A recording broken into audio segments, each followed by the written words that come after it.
नबी फरमाते मेरी उम्मत में 3 किस्म के गुनाहगार ऐसे हैं,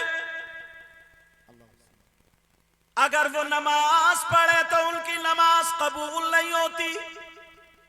कभी सोचा कौन सा गुनाह है ऐसा? कभी अंधेरे में सोचा? फरमाते अगर रोजे रखे तो रोजे कबूल नहीं होते, ज़कात दे तो ज़कात कबूल नहीं, अगर हज करे तो हज कबूल नहीं, जलसा करे तो जलसा कबूल नहीं, तकरीर करे तो तकरीर कबूल नहीं, नात पढ़े तो नात कबूल नहीं, नारा लगाए तो नारा कबूल नहीं, कोई इबादत काबिल कबूल नहीं। कितने गुनाहगार है बोलो? 3 किस्म का। अगर इजाजत हो तो खोलूं? कहीं ऐसा तो नहीं है हम भी वही हो, हम नारे लगा रहे हैं और अपने गिरेबान में झांक के देख नहीं रहे? मेरी बात अगर हो तो गलत हो सकती है, इनकी हो तो गलत हो सकती है, मगर नबी की बात गलत नहीं। हदीस भी पढ़ दूं ताकि बात पक्की हो जाए। नबी फरमाते काला काला रसूलुल्लाह सल्लल्लाहु ताला अलैहि वसल्लम सलासा ला यक़बलुल्लाहु अज़्ज़ा वजल सरफ़न वला अदला आक़ु व मल्लान व मुकज़्ज़िबुन बिक़द्र। नबी फरमाते हैं मेरी उम्मत के 3 गुनाहगार ऐसे हैं जिनकी कोई इबादत काबिल कबूल नहीं, चाहे वो मौलाना हो, मुफ्ती साहब हो, मैं हूं या आप हो। अगर इस शिकंजे में आ गया तो गया। नबी फरमाते उसकी कोई इबादत और पूरी दुनिया की बात गलत हो सकती है मगर मेरे नबी की बात गलत नहीं हो सकती। बोलो बोलो, नबी की बात गलत नहीं हो सकती। आप सोच रहे होगे यार कितना बड़ा गुनाहगार ऐसा होगा कि वो गुनाह कर ले। कौन सा गुनाह ऐसा है कि वो गुनाह कर ले फिर नमाज पढ़े तो नमाज कबूल नहीं, रोजा रखे तो रोजा कबूल नहीं, ज़कात दे तो ज़कात कबूल नहीं, हज करे तो हज कबूल? कौन सा ऐसा गुनाह? सोच रहे होगे शराब पीने वाला होगा? नहीं। सोच रहे होगे चोरी करने वाला होगा? नहीं। सोच रहे हो किसी को कत्ल करने वाला होगा? नहीं। फिर कौन सा? कम से कम 20% लोग हम में हैं। कितने परसेंट है बोलो? अल्लाह अल्लाह। लेकिन टटोलो तो, ढूंढो तो, तलाशो तो। अब किससे पूछोगे? किसी मौलाना से पूछोगे तो उसकी गलत हो सकती है, मगर नबी से पूछो, आका से पूछो। आका फरमाते नंबर 1 दिल की तख्ती पे नोट करके ले जाना सारे गुनाह एक तरफ, मगर ये गुनाह कभी मत करना। नबी फरमाते हैं नंबर 1 जिसकी नमाजें कबूल नहीं, रोजे कबूल नहीं, कोई चीज कबूल नहीं। नबी फरमाते कौन है वो? सुनो, अला कुल्ली वालिदैही, वो कोई और नहीं है, आप समझ रहे होंगे पता नहीं कौन सा गुनाहगार है। वो सिर्फ वो है जो अपनी माँ को सताता है, अपने बाप को सताता है, जो माँ बाप का कहना नहीं मानता, जो माँ बाप को तकलीफ देता है। एक मर्तबा तुम्हें नमाज तो पढ़ते हो मगर उससे पहले ये देखना पड़ेगा कहीं हमारे माँ बाप तो नाराज नहीं है, हमारे हाथ तो चूमते हो, ये देखना पड़ेगा कहीं माँ बाप तो नाराज नहीं है। ये कोई मौलाना का बयान नहीं है, ये नबी का फरमान है। अगर जिसके माँ बाप नाराज है उसका नबी भी नाराज, उसका खुदा भी नाराज। और मैं ये कहता हूँ अगर जिसके माँ बाप नाराज, उसका नबी नाराज, उसका खुदा नाराज, तो वो कितनी नमाजें पढ़े, कितने जलसे करे, कितनी तकरीरें करे, कितनी नाते पढ़े, अगर माँ बाप नाराज, नबी नाराज, खुदा नाराज, तो वो खाने काबा में अगर खिलाफ पकड़ के चूम चूम के मर जाए तब भी वो बेकार, उसकी दुनिया भी बेकार, उसकी आखिरत भी बेकार। अगर कामयाब बनाना है तो पहली सीढ़ी है कि माँ बाप को अपने राजी करना। नारे तकबीर, नारे रिसालत, अज़मते वालिदैन, तालीमाते इस्लाम, इस्लाहे मुआशरा कॉन्फ्रेंस। बेटा यहाँ बाबू, यहाँ ये क्या पहने? निकाल दो। चांदी की 4.5 माशा से कुछ कम। चांदी समझ रहे? चांदी की 4.5 माशा से कम एक अंगूठी मर्द के लिए 1 नग वाली पहनना जायज है। मसला सुनो, तवज्जो रखो। 1 अंगूठी वो भी चांदी की, और 4.5 माशा से कुछ कम। मर्द के लिए एक नग वाली एक अंगूठी पहनना जायज है, इसके अलावा किसी भी चीज की अंगूठी या छल्ला पहनना जायज नहीं। मसला समझ गए? और हमारे यहाँ तो पीरी ऐसे कि 10 उंगलियों में 10 अंगूठियां पहने फिर रहा। बाज का नग ही ना होता इतना मोटा मसला, लेकिन मैंने बता दिया, अमल करना ना करना वो आपकी बात। 4.5 माशा से कुछ कम एक अंगूठी चांदी की, और वो भी एक नग की, मर्द के लिए पहनना जायज है। इसके अलावा ना सोने की, ना गिल्टी की, ना तांबे की, और ना लोहे की, ना किसी चीज की, ना छल्ला पहनना जायज है, ना अंगूठी पहनना जायज है। अब मसला ये, वो एक बच्चा आया हमारा, हमें तो ही बताना भाई, अगर हम नहीं बताएंगे तो कौन बताएगा, इसलिए ये आया तो ये काम भी हो गया और उसके जरिए मसला भी आपको मालूम हो गया। नबी ने फरमाया उतलुबुल इल्म मिनल महदी इलल लहद, इल्म हासिल करो माँ की गोद से गोर तक, मरने तक, कब्र तक। नबी ने फरमाया 5 चीजें इबादत में से नंबर 1 किल्लतुत ताम, कम खाना इबादत। नंबर 2 वल फिल मस्जिद, मस्जिद में बैठना इबादत। नंबर 3 वल नज़रु इलल काबा, काबे को देखना इबादत। नंबर 4 वल नज़रु इलल मुसहफ, कुरान पाक को देखना इबादत। नंबर 5 वल नज़रु इलल आलिम, आलिम का दीदार करना इबादत। ये हदीस मैंने इसलिए पढ़ी थी, क्या करना बोलो, आलिम का दीदार करना। और ये मेरी बात नहीं है, नबी की बात है। नबी फरमाते हो इबादत। तुम लोग चाहते हो बहुत सारी नेकियां कमा लें, एक ऑफर दूं तुम्हें, सुनना चाह रहे हो? काम बहुत आसान है, बहुत आसान है, 1 रुपया नहीं लगेगा। अगर कोई 1 क्विंटल सोना अल्लाह की राह में अगर खर्च करे तो कितना सवाब, बहुत ज्यादा। और अगर कोई 1000 क्विंटल अल्लाह की राह में सोना सदका करे तो और ज्यादा सवाब है। मगर 1000 नहीं, हजारों क्विंटल अल्लाह की राह में सोना सदका करने का सवाब मिल जाएगा। पहले ये सुनो, अंबिया और रसूलों के बाद सबसे अफजल आला जात का नाम सैयदना हजरत अबू बकर सिद्दीक रज़ी अल्लाह ताला अन्हु। इनका मामला क्या था? ये जुमे के दिन मस्जिद को अजान से पहले जाते थे और मस्जिद को तैयार कर दिया करते थे, मस्जिद को झाड़ते थे, पोंछते थे, मस्जिद को साफ किया करते थे, मस्जिद की सफे बिछाते थे, मस्जिद को नमाजियों के लिए दुल्हन बना दिया करते थे। सारे नमाजी आकर के बैठते थे।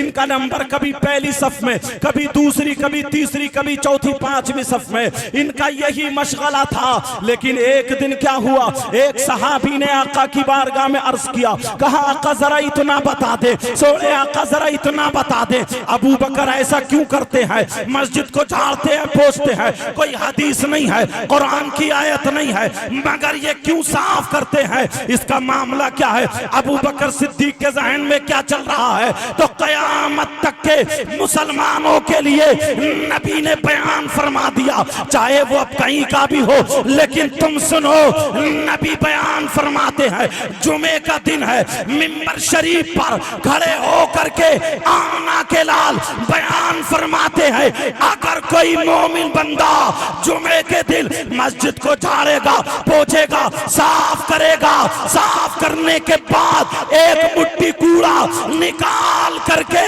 अगर ये बाहर फेंक देगा तो नबी फरमाते हैं उसे इतना सवाब मिलेगा जितना ओहद पहाड़ की बराबर सोना सदका करने का सवाब मिलता है। याद रखो, पूरी दुनिया गलत हो सकती है मगर नबी का फरमान गलत नहीं हो सकता। नारे तकबीर, नारे रिसालत, माशाअल्लाह, वाह वाह वाह। कभी तुमने इन नौजवानों को बताया कि बेटा ये हमारी कौम के नौजवान हैं, इन्हें तैयार करना चाहिए कि बेटा अजान से आधा घंटा पहले जाके मस्जिद को झाड़ पोंछ के साफ कर दे।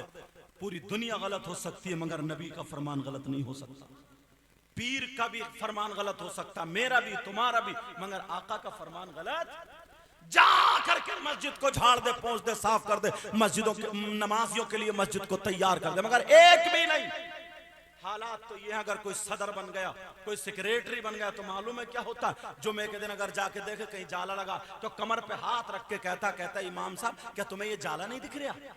या तो मदरसे के बच्चे साफ करेंगे या मोहद्दिन साहब या इमाम साहब। तुम सदर हो गए, सेक्रेटरी हो गए, तुम्हारा मर्तबा सिद्दीक अकबर से ज्यादा हो गया क्या? उस्मान गनी से ज्यादा हो गया, मौला अली से ज्यादा हो गया, हसन हुसैन से ज्यादा हो गया, गौसे पाक से ज्यादा हो गया, गरीब नवाज से ज्यादा हो गया?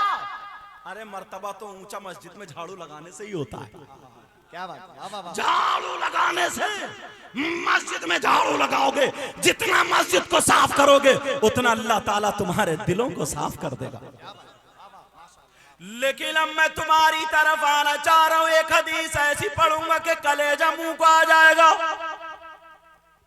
पहले यह हदीस मेरे नबी सुन लेना जरा तवज्जो से, एक एक बात पॉइंट उठाऊंगा और आप तक पहुंचने की कोशिश करूं। अच्छा, मेरी बोली समझ में आ रही है आपको? मैं बहुत ज्यादा तेज तो नहीं बोल रहा हूं, सबकी समझ में आ रही? अगर आ रही है तो अल्हम्दुलिल्लाह बोलो ताकि सवाब मिले। ठीक है, अल्लाह आपको सलामत रखे। एक मर्तबा ना लोग जिनके घर में लड़कियां होती थी ना, लड़कियां, तो लोग अपने आप को कमतरी का शिकार हो जाते थे और हकीर समझते थे। जैसे आज भी अगर जिसके घर में 4-5 बेटियां हो, उसके बाप को नींद नहीं आती है कि मैं शादी कैसे करूंगा। बोलो है कि नहीं?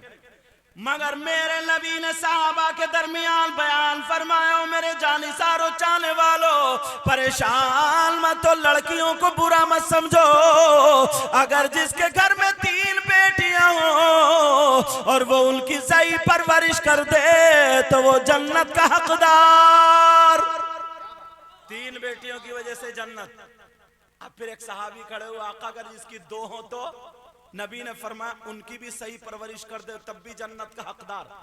एक सहाबी खड़े हुए, आका अगर जिसकी 1 हो तो? नबी ने फरमाया सही परवरिश कर दे तो वो भी जन्नत का हकदार। अब ये बताना ये था बेटियों की वजह से कहां जा रहे हो? बोलो जन्नत का हकदार बन रहा, मगर कब? जबकि बेटियों की सही परवरिश करे तब, बेटियों की परवरिश सही हो तब जन्नत का हकदार। ये हदीस हो गई। मगर दूसरी हदीस सुनो, नबी फरमाते सलासा ला यदखुलूनल जन्ना अला कुल्ली वालिदै वद्दयूस वरजुलतुन निसा। नबी फरमाते हैं 3 लोग जन्नत में नहीं जा सकते। एक तो माँ बाप का नाफरमान जन्नत में नहीं जा सकता, दूसरा दयूस जन्नत में नहीं जा सकता। ये भी सुनो, अगर नबी जिसको जन्नत से रोक दे तो कोई पीर जन्नत में नहीं ले जा सकता। अगर नबी जिसको जन्नत से रोक दे कोई मुफ्ती जन्नत में नहीं ले जा सकता। अगर नबी जिसको जन्नत से रोक दे कोई मौलाना मुकर्रिर जन्नत में नहीं ले जा सकता, कोई नाजिम जन्नत में नहीं ले जा सकता, कोई शायर जन्नत में नहीं ले जा सकता। अगर नबी जिसको रोक दे तो कोई माई का लाल, मैं तो ये कहता हूं उसकी नमाजें भी जन्नत में नहीं ले जा सकती। अगर नबी मना कर दे तो रोजे ज़कात भी जन्नत में नहीं ले जा सकते। नबी फरमाते हैं दयूस जन्नत में नहीं जा सकता। अब जरा सुनो, तुम सोच रहे होगे ये दयूस कहां का रहने वाला है, ये कौन रहने वाला, किसके बारे में नबी फरमाते? अरे दयूस कौन है? दयूस वो माँ बाप है जिनकी बेटियां आवारा घूम रही है। दयूस वो माँ बाप है जिनकी बेटियां बेपर्दा घूम रही हैं। दयूस वो माँ बाप है जिनकी बेटियां दूसरे लड़कों से मोबाइलों पे चैटिंग और सेटिंग कर रही है। दयूस वो माँ बाप है जिनकी बेटियां बेपर्दा घूम रही है। अभी मैं निकल के आया, कई लड़कियां अभी मेले में घूम रही है, मेले ठेलो दुकान में घूम रही है। इनके माँ बाप से पूछो, अगर कहीं मेला हो लड़कियां मेकअप कर करके जा रही है, अगर कहीं जलसा हो उसमें भी जा रही है, अगर कहीं उर्स हो उसमें भी लड़की लड़के इतने जलसे में नहीं बैठते हैं जितने मेलों ठेलों में घूमते। मैं इस बाप से पूछना चाहता हूँ, क्या कभी तुमने सोचा? नबी फरमाते हैं अगर जिसकी बेटियां आवारा घूम रही हो, जिसकी बेटियां बेपर्दा घूम रही हो, जिसकी बेटियां फैशनीले कपड़े पहन रही हो, जिसकी बेटियां मोबाइल पे दूसरे लड़कों से बातें कर रही हो, वो माँ बाप दयूस है। उसके चालो चलन पहनावे से रहन सहन से माँ बाप राजी है तो वो माँ बाप दयूस है, दयूस है, दयूस है। और नबी फरमाते हैं दयूस जन्नत में नहीं जा सकता। अब कितनी नमाजें पढ़ो, कितने रोजे रखो, कितनी ज़कात दो, अगर जिसकी बेटियां आवारा घूम रही है, वो तयूस है, वो माँ बाप जन्नत में हरगिज नहीं जा सकते। अरे क्या पैगाम हो गया, वाह वाह वाह वाह वाह। नारे तकबीर, जोर से बोले, नारे का जवाब दे, नारे रिसालत, पैगाम इस्लाम। वाह वाह वाह। मैं हर बात या तो हदीस पे लाऊंगा या कुरान शरीफ पे। तवज्जो रखना, आज कलेजा फट जाता। तुम्हारे यहाँ शादी हो, देख लो, अगर 50 लड़कियां हो तो एक भी ढंग के कपड़े नहीं पहने होगी। वो जिसका वो खड़ा होगा खूंटा, वो बाल किसी के आगे को, किसी के पीछे को, किसी चुटिया, दुपट्टा यहाँ होगा, अपने जिस्म की नुमाइश करती हुई घूमती होंगी। इस अब्बा से पूछो आंखों पे चर्बी आ गई है क्या? इस बाप से पूछो। हजरत अभी मुहर्रम शरीफ निकले, कलेजा फटता। 10 तारीख को मालूम है क्या होता है? तुम्हारे यहाँ भी करबला होगी, है कि नहीं? उसमें मेला भी लगता होगा, मालूम है आपको? 10 तारीख में क्या हुआ था? सैयदा फातिमा के पोते पोतिया करबला में इतना जुल्म उन पर ढाया गया। इमाम हुसैन के बच्चों को शहीद किया गया। 6 महीने के बेटे अली असगर, उनको शहीद किया गया। हम इतनी नस्लों के बाद सैयद हैं। इमाम मूसा काजिम की औलाद में से ये फकीर है। इतनी नस्लों के बाद सैयद हैं। उलमा हमारे हाथ चूम रहे हैं, तो वो तो डायरेक्ट हुसैन पाक के बेटे हैं। इमाम हसन के बेटे हजरत कासिम, उनकी लाश पे घोड़े दौड़ा दिए गए। सैयदा ज़ैनब के 2 बेटे औन मोहम्मद छोटे छोटे थे, उनको टुकड़े टुकड़े कर दिया गया। करबला के मैदान में हुसैन की सगी बेटी, जिनका नाम हजरत सकीना, उर्दू में अरबी में सुकैना आता है, उनके मुंह पे जालिम ने इतनी जोर से तमाचा मारा, चीख निकल गई थी, जमीन कांप गई, आसमान लरस गया। ये इन लोगों ने क्या हुआ था 10 मुहर्रम को? सैयदजादियों के हाथ बांध दिए गए, खेमों में आग लगा दी। इमाम ज़ैनुल आबिदीन हुसैन पाक के सगे बेटे 3 दिन से भूखे प्यासे, बुखार भी था, जुब्बा पकड़ के खींच के इतने कोड़े बरसा, इतने कोड़े बरसा, इतने कोड़े। जमीन और आसमान और जितने फरिश्ते वो सारे देख रहे, गवाह है सारे के सारे। 10 मुहर्रम को क्या हुआ था? और तुम्हारे यहाँ 10 मुहर्रम को क्या होता? तुम्हारे यहाँ झूले झूले लगते हैं मेले में। तुम्हारे यहाँ मेले में दुकान, करबला में दुकानें लगती हैं। तुम्हारे यहाँ मिठाई की दुकानें हैं, तुम्हारे यहाँ खिलौनों की दुकानें हैं, तुम्हारे यहाँ चूरन चाट के पत्तों की दुकानें, तुम्हारे यहाँ जलेबी टूट रही है, तुम्हारे यहाँ गोश्त के कबाब तले जा रहे हैं। अरे तुम्हारे यहाँ लड़की और लड़के मेले में जाकर के एक दूसरे के कोनिए मार रहे, मोबाइलों पे बातें कर रहे, जिस्मों पे हाथ डाले जा रहे। मैं पूछना चाहता हूँ, तुम कौन से एंगल से हुसैनी हो? इतना बताओ। 10 तारीख को क्या हुआ था? तुम्हारे यहाँ पर क्या हो रहा? ये लफंगे कुछ गुंडे लड़के तेरी मेरी बहन बेटियों को तकने जाते हैं। मैं पूछना चाहता हूँ, क्या इनके घर में इनकी माँ नहीं है? इनके घर में इनकी बहन नहीं है? इनके घर में इनकी भतीजी नहीं है? अगर शर्म है तो अपनी माँ के जाके कपड़े उतार, अपनी खाला से आंखें लड़ा, अपनी बहन के कोनी मार, अपनी भतीजी के धक्का मार। अगर हिम्मत है, जैसे तेरी बहन की इज्जत है वैसे दूसरे की बहन बेटी की इज्जत है। अरे 10 तारीख को क्या हुआ था? वहां से ये शादियों के खेमे में आग लगा दी थी और तुम मस्तियां ले रहे हो, इटखेलियां खेल रहे हो और तुम कहते हो जन्नत हमारे बाप की है, जन्नत में हम जाएंगे। जरा होश में आओ। ये यहूद और नसारा की सोच थी। इन्होंने सोचा 72 करबला में थे, दीन और इस्लाम के झंडे को लहरा दिया। अगर बच्चों को देना पड़ा उन्होंने दे दिया, अपनी जानों को देना पड़ा उन्होंने दे दिया। भूखे प्यासे रहे, रह लिए, घर को लुटाना पड़ा, लुटा लिया। करबला वालों से कोई नहीं जीत सकता। यहूदियों ने और नसरानियों ने ये मिशन उठाया, मुसलमानों को करबला वालों के रास्ते से हटा दो। अरे आज तो 72 है, जब ये 72 लाख होंगे तो घर घर में इस्लामी झंडा लहरा जाएगा। ओ मुसलमानों, तुम्हें पता भी नहीं चला, तुम्हें ढोल में लगा दिया, तुम्हें ताशों में लगा दिया, तुम्हें खेल कूद में लगा दिया, तुम्हें मोबाइल में लगा दिया, तुम्हें दूसरों की बहन बेटियों के तकने में लगा दिया, तुम्हें लड़ाई झगड़ों में लगा दिया, पुलिस केस में लगा दिया, तुम्हें गुरूर तकब्बुर घमंड में लगा दिया, तुम्हें ये बता दिया ये इस्लाम है। कान खोल के सुनो, वो हुसैनी नहीं हो सकता। अरे हुसैनी वो है अगर खाए तो उसके खाने की अदा बोले नबी नबी, उसके पीने की अदा बोले नबी नबी उसके चलने की अदा बोले, नबी नबी उसके सोने की अदा बोले, नबी नबी उसकी हर हर धड़कन बोले, नबी नबी दुनिया कहे कि जब गुलाम ऐसा है तो फिर नबियों का इमाम कैसा। नारे तकबीर, नारे रिसालत। जागो जागो, बहुत खेल लिए हो तुम, बहुत कूद लिए हो तुम, बहुत नाच लिए हो तुम। इन उलमा से पूछो, अल्लाह ये बाप इतना सीधा बाप है, ये सारी कमीज बाप की, क्योंकि जवान बेटी, बगैर शादीशुदा बेटी, कुंवारी बेटी, तुझे मोबाइल देने की क्या जरूरत है? बोल, बेटी को मोबाइल क्यों दिया? किस लिए दिया? इसलिए दिया कि ले बेटी बात करती रही है। किससे बात करेगी? किससे चैटिंग करेगी? 3 रोटी खाते हो 1.5 की अकल रखो। किसी की बेटी ऐसी है जो फैक्ट्री चल रही है, जिसका कारखाना चल रहा, ट्रेनें चल रही हैं, बसें चल रही हैं, हवाई जहाज चल रहे हैं, क्या चल रहा है? क्यों दिया बेटी को मोबाइल? कुछ बातें माइक पे बोलने की नहीं होती। कितनी लड़कियां गैर मुस्लिम लड़कों से टच होकर चली गई।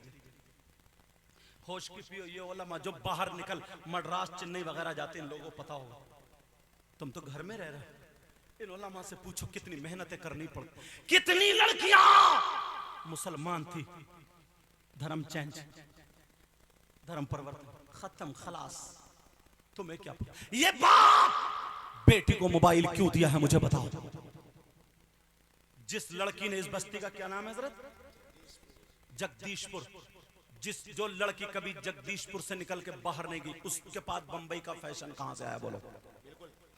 उसकी आस्तीन कैसे खुली, उसका गला कैसे खुला, उसके चलने का ढंग फिल्मों जैसा, खाने का ढंग फिल्मों जैसा, पहनने ओढ़ने का ढंग फिल्मों जैसा, कहां से आया? बोलो।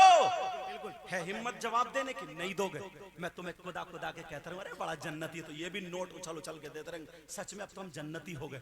लेकिन जब मैं छील के रखता हूं ना, जो डॉक्टर होता है ना, मैल पड़ जाता, वो कट मारता तो दर्द होता, तकलीफ होती है ना, फिर दबाता तो और तकलीफ होती। लेकिन जब मैल निकल जाता तो सुकून से आराम से सोता। अभी तुम्हें तकलीफ जरूर हो रही है, मुझे वही डॉक्टर समझो। समाज में जो मैल पड़ गया ना, मैल, वो दबा दबा के निकाल रहा हूं। तकलीफ जरूर हो रही है, मगर कब्र में आराम से सो गए इंशाअल्लाह। इंशाअल्लाह। ये बेटी को मोबाइल क्यों दिया? मुबारकबाद के लायक है कमेटी वाले, इन्होंने जो आज ये जलसा किया। मगर सुनाना तो उन लोगों को था।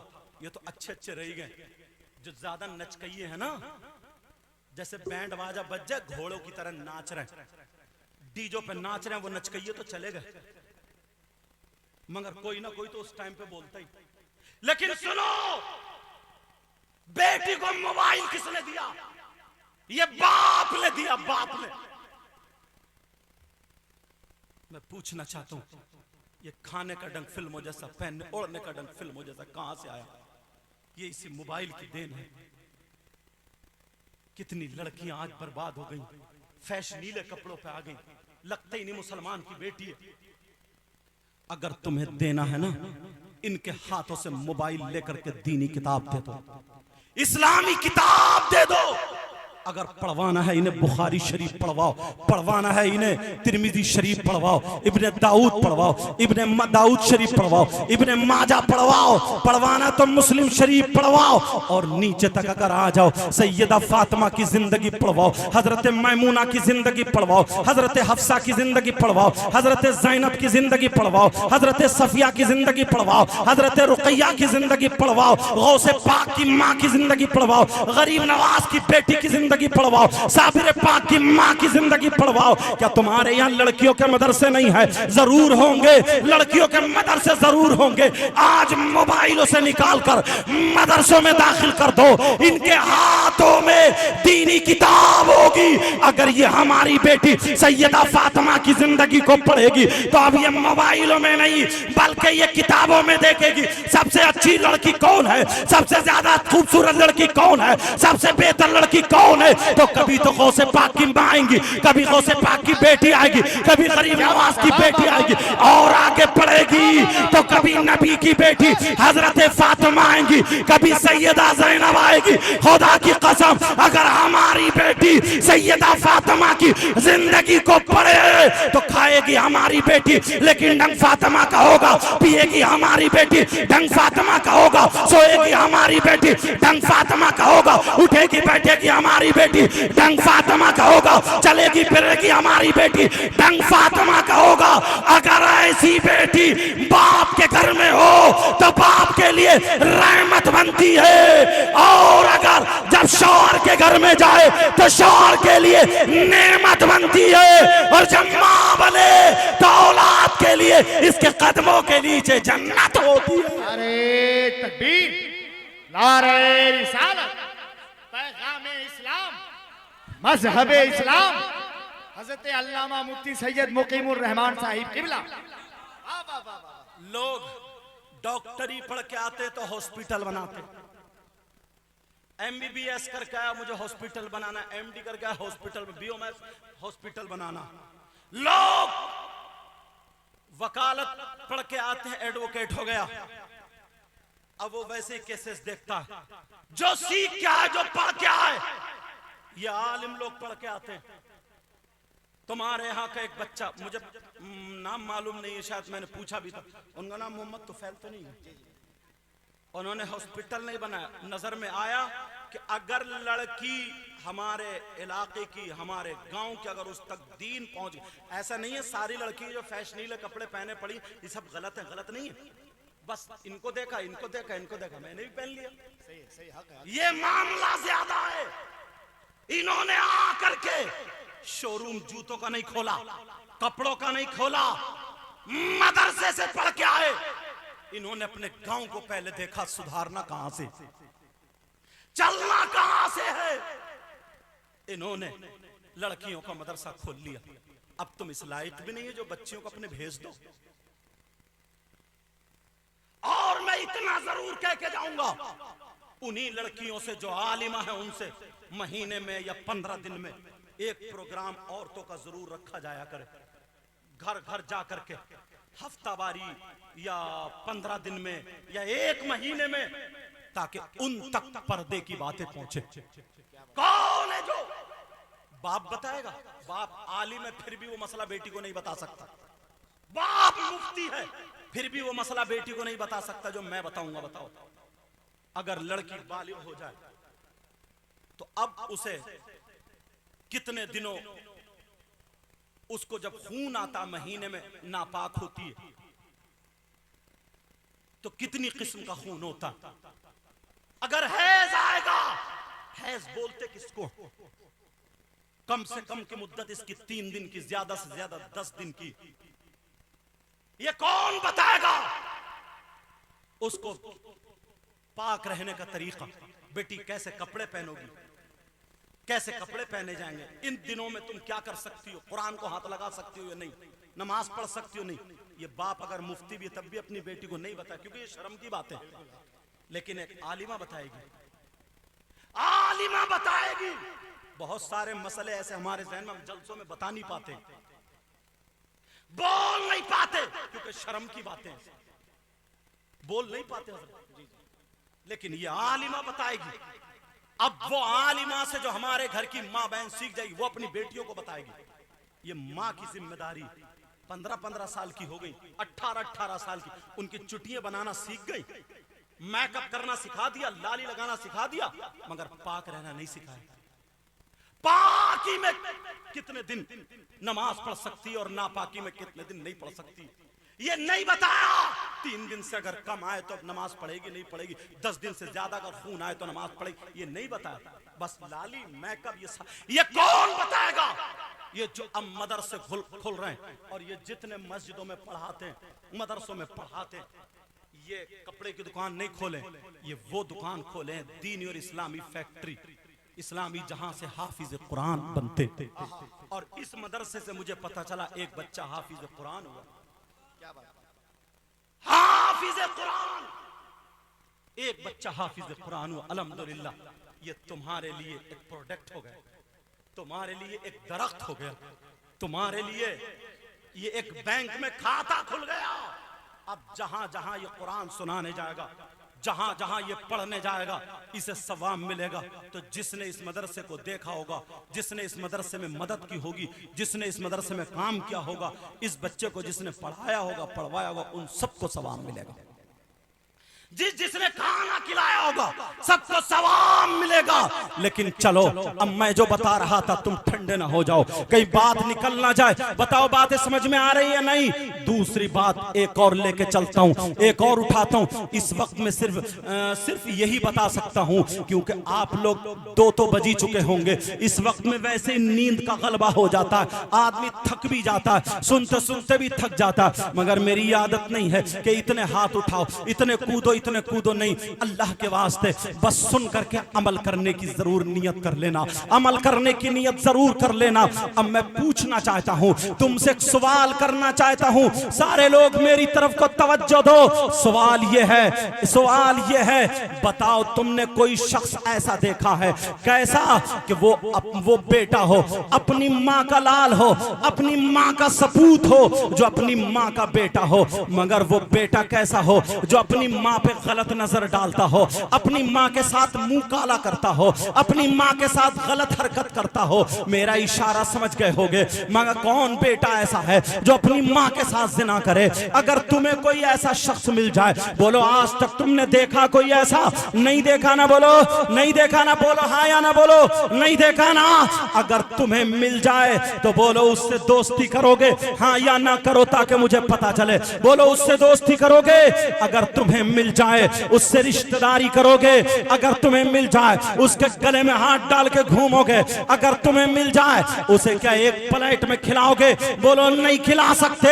मगर तुम में से अगर कोई हो तो बोलो आज तौबा करोगे? मुझसे पूछो, मैं बताता हूं। मुसलमानों में आज ऐसे 5% लोग हो गए हैं। आप कहेंगे कैसी बात कर रहे हैं हजरत, हमारी 40 साल की उम्र हो गई, हमारी 50 साल की उम्र हो गई, मगर हमने ऐसा कोई नहीं देखा। अगर हमारे गांव में हो तो उसे निकाल के भगा देंगे, उसके गले में जूतों का हार डालेंगे, जो अपनी माँ के साथ गलत नजर, गलत हरकत करने जैसा हो। अब सुनो, मुसलमानों में 5% है, बल्कि मैं कम करके कह रहा हूं इससे भी ज्यादा होंगे। आप कहेंगे कौन है वो? अगर इजाजत हो तो मैं बताऊं। ये किसी मौलाना की बात नहीं बताऊंगा, किसी आलिम की बात नहीं बताऊंगा, किसी पीर की बात नहीं बताऊंगा। मैं वो उनकी बात बताऊंगा जिनको कोई झुठला ही नहीं सकता, जिनको कोई रद्द नहीं कर सकता, जिनके बारे में कोई ये नहीं कह सकता कि मैं इनको नहीं मानता हूं। अरे वो कौन है? वो हमारे आका मुहम्मदुर रसूलुल्लाह सल्लल्लाहु ताला अलैहि वसल्लम फरमाने वाले हैं। आका क्या फरमाते हैं? अब नबी का फरमान सुनो, तवज्जो से सुनना। वो कौन शख्स है जो अपनी माँ के साथ गलत हरकत करने जैसा, इससे जलील इंसान कोई नहीं हो सकता, इससे बुरा इंसान कोई नहीं हो सकता, इससे नालायक इंसान कोई नहीं हो सकता, इससे खबीस इंसान कोई नहीं हो सकता। बोलो क्या इससे खबीस से बुरा इंसान हो सकता? क्या नहीं हो सकता। लेकिन कौन है? अब जरा सुनो प्यारे, तुमने नाम सुना होगा सूद और ब्याज का। बोलो नाम सुना है नहीं सुना? सूद और ब्याज का।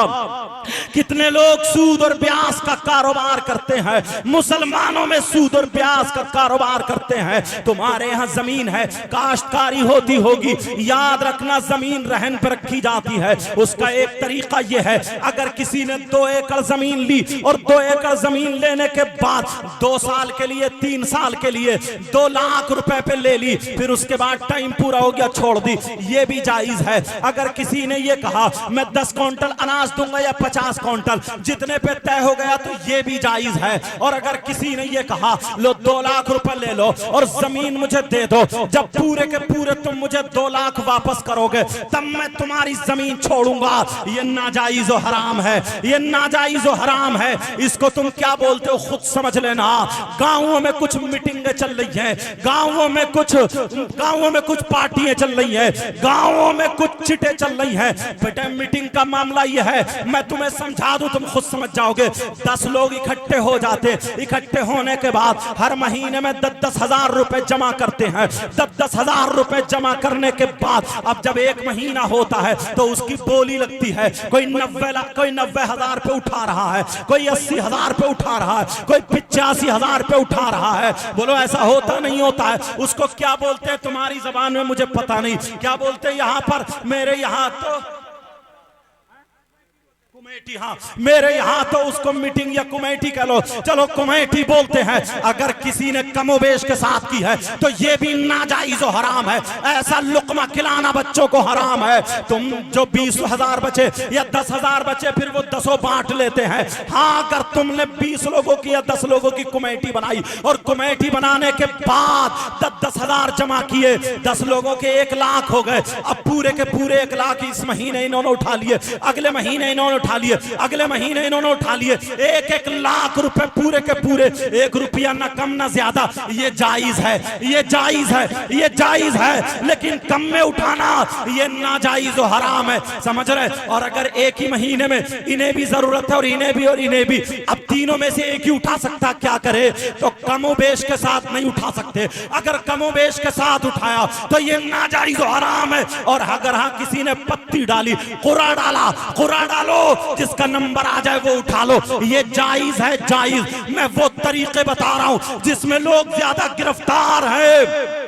अब किसी ने, किसी के पास रुपया पैसा है, उसने 10 हजार दे दिए, फसल करो, अपने धान लगाओ, गेहूं लगाओ। जब धान आ गए तो 12 हजार के गेहूं ले लिए या धान ले लिए या मकई ले ली 12 हजार की, पैसे 10 दिए थे लेकिन 12 हजार लिए। ये रुपया सूद पे देना है, ये नाजायज और हराम है। अब सूद और ब्याज का मतलब समझ गए होगे। कितने लोग खा रहे हैं? मैंने 5% बताया है, लोग ज्यादा खाते हैं। लेकिन सुनो, नबी से सहाबा ने पूछा, आका इतना बताए सूद और ब्याज का गुनाह कितना है? अब नबी फरमाते हैं उसके गुनाह के 70 टुकड़े हैं। एक हदीस में 73 का जिक्र आता है। एक इतना बड़ा हिस्सा, एक इतना बड़ा, इतना बड़ा, इतना बड़ा, इतना बड़ा, इतना बड़ा, 70 हिस्से हैं। यहां से लेकर के इस खंबे से इस खंबे तक 70 हिस्से रख दो। सबसे छोटा वाला इधर, उससे बड़ा उसकी बराबर में, उससे बड़ा, उससे बड़ा, उससे बड़ा, उससे बड़ा, उससे बड़ा, सबसे बड़ा। अब बड़े की तरफ से आओ, सबसे बड़ा, फिर उससे छोटा, उससे छोटा, उससे छोटा, सबसे छोटा। ये 70 हिस्सों में सबसे छोटा वाला हिस्सा नबी फरमाते हैं सूद और ब्याज के 70 हिस्से गुनाह है। उन 70 हिस्सों में से सबसे छोटा वाला हिस्सा उसका पाप और गुनाह ऐसा है जैसे सगे बेटे का माँ के साथ जिना करना, सगे बेटे का माँ के साथ मुंह काला।